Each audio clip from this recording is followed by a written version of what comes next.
Tsy volabino haritra mandraky izay, tsy harena no hitondra zavana hatrany, fa ny fianaragna ao amposy ao an-tsaina, nolova sarobiry tsy mety levona. Na misy zebra na misy olana, mizoratrany izay nahazo fahalalalana, fa ny fahendrena sy ny fahaiza manao mitondra antsika amin'ny lalana vaovao. Fianaragna nolova tsara rindrindra, harena tsy verina ovenina ovina, mitondra fanantenana sy fahombiazana ho an'ny taranaka sy ny firenena. Fianaragna nolova tsara indrindra, manokatra varavarana ho amin'ny hoavy, ka anao ezaka hianatratrany fa io no fanalahidy ny fiainana.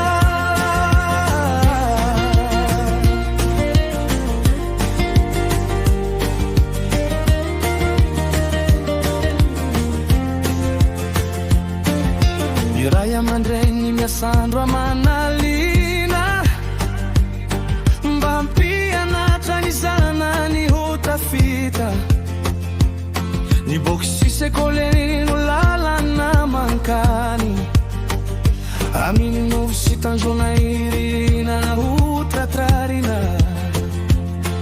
Na lavitrazany dialea azakivy fa mbola misy lalana, ny fahalalana no jiro mamiratra, hitaridalana antsika isanandro.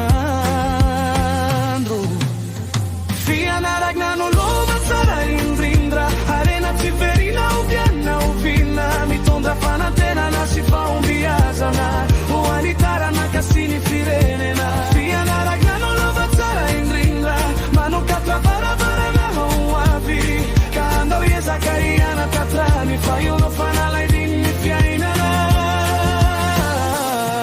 Raha mianatra isika de handroso, raha miezaka isika de ahomby, ny fahalalana no hery lehibe, hanova izao tolo izao tsara kokoa.